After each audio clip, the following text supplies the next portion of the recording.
Assalamualaikum warahmatullahi wabarakatuh. Pertama-tama puji syukur atas kehadiran Allah Subhanahu wa Ta'ala, karena berkat rahmat dan hidayahnya kita masih diberikan keselamatan hingga kesehatan hingga saat ini. Dan tidak lupa juga salawat beriringan salam kita hadiahkan kepada junjungan Nabi besar Muhammad SAW.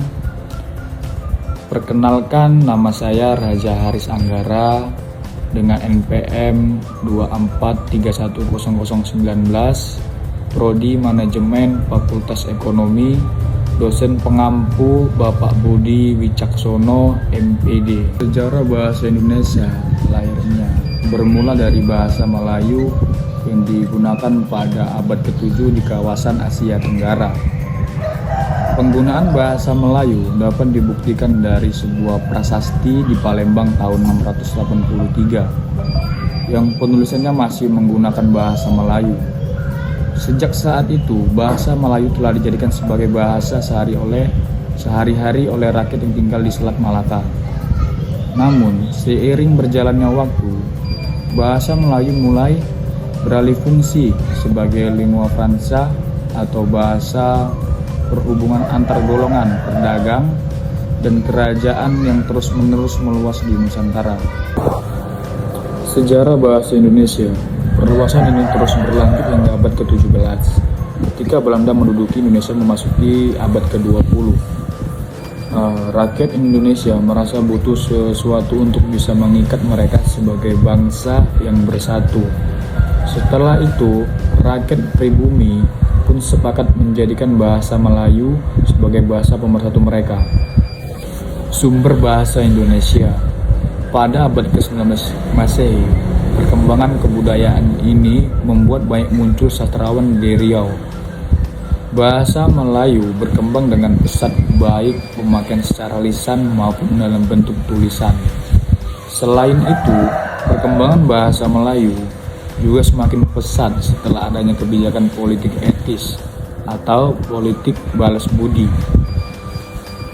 Pada masa kolonial, hal ini juga sering dengan meningkatnya kebutuhan pemerintah kolonial Belanda akan kebutuhan pemerintah kolonial Belanda akan tenaga pegawai pemerintah kolonial.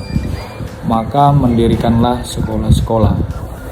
Sumber bahasa Indonesia. Selain itu, diperlukan pula suatu bahasa standar agar dapat ditertibkan buku-buku bacaan bagi barang Indonesia yang sudah bebas buta huruf demi mewujudkan program itu. Gubernur Jenderal Roxen setelah mengelilingi Pulau Jawa tahun 1850 akhirnya mengambil kesimpulan bahwa bahasa Melayu Riau lah yang harus dipakai sebagai bahasa pengantar. Alasannya karena bahasa Melayu merupakan lingua franca untuk seluruh Nusantara atas saran gubernur itu. Maka pemerintah kolonial Belanda mengangkat bahasa Melayu menjadi bahasa resmi dalam pengajaran di sekolah-sekolah Bumi Putra pada tahun 1865. Peristiwa penting dalam perkembangan Indonesia. Bahasa internasional. Bahasa Indonesia sebagai bahasa internasional merupakan fase lanjutan dari dua fase yang ada.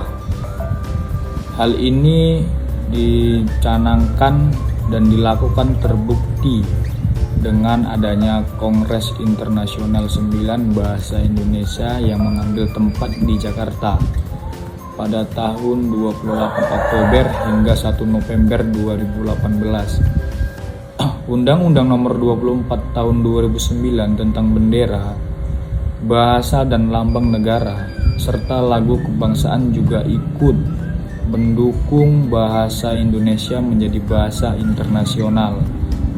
Khususnya pasal 44 ayat 1. Salah satu bukti dan tindak lanjut untuk fase ini adalah adanya tenaga dan buku-buku bahasa Indonesia bagi penutur asing. Peristiwa penting dalam perkembangan Indonesia. 1. Bahasa pemersatu. Bahasa Indonesia pada awalnya diikrarkan oleh para pemuda kembali pada tahun 1928 pada tanggal 28 Oktober dalam Sumpah Pemuda. 2. Bahasa resmi negara bahasa Indonesia menjadi bahasa resmi yang digunakan selama 54 sejak ditetapkan dalam pasal 36 Undang-Undang Dasar 1945 pada tanggal 18 Agustus. Hal ini ditandai dengan pembacaan teks proklamasi oleh Insinyur Soekarno dan Dr. Handus Muhammad Hatta yang membuat fase awal bahasa Indonesia sebagai bahasa pemersatu menjadi bahasa resmi negara. Adapun pergantian ejaan dari ejaan Van Opsuygen atau dari masa jajahan Belanda menjadi ejaan Suwandi karena dianggap lebih menunjukkan rasa nasionalisme yang tinggi. Peresmian nama bahasa Indonesia. Secara resmi, bahasa Indonesia dikumandangkan pada peristiwa Sumpah Pemuda pada tanggal 28 Oktober 1928. Peresmian nama bahasa Indonesia tersebut bermakna politis sebab bahasa Indonesia dijadikan sebagai alat perjuangan oleh kaum nasionalis yang sekaligus bertindak sebagai perencanaan bahasa untuk mencapai negara Indonesia yang merdeka dan berdaulat. Peresmian nama itu juga menunjukkan bahwa sebelum peristiwa Sumpah Pemuda itu, nama bahasa Indonesia sudah ada. Sejarah perkembangan ejaan bahasa Indonesia. Ejaan merupakan keseluruhan aturan atau tata cara untuk menemukan suatu bahasa baik yang menyangkut lambang bunyi, penulisan kata, penulisan kalimat, maupun penggunaan tanda baca. Ejaan bahasa Indonesia mengalami beberapa kali perubahan. Perubahan-perubahan yang terjadi mempunyai tujuan untuk penyempurnaan. Setelah diresmikannya bahasa Melayu oleh Van Opsuygen yang kemudian berkembang menjadi bahasa Indonesia hingga diterapkan sebagai bahasa persatuan. Muncul ejaan-ejaan baru yakni sebagai berikut: 1. Ejaan Republik, 2. Ejaan Pembaharuan, 3. Ejaan Melindo, 4. Ejaan baru atau LBK. Yang kelima, ejaan yang disempurnakan.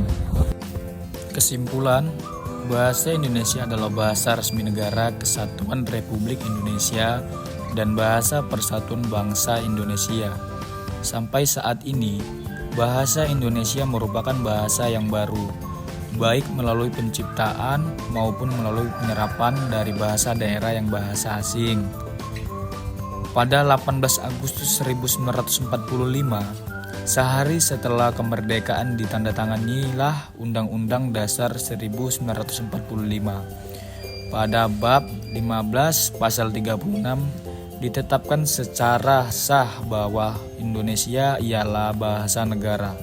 Selanjutnya, sehubungan dengan perkembangan ejaan setelah bahasa Melayu ditetapkan menjadi bahasa Indonesia, yakni muncul ejaan Republik, ejaan Pembaharuan, ejaan Melindo, ejaan LBK, ejaan yang disempurnakan, dan IBI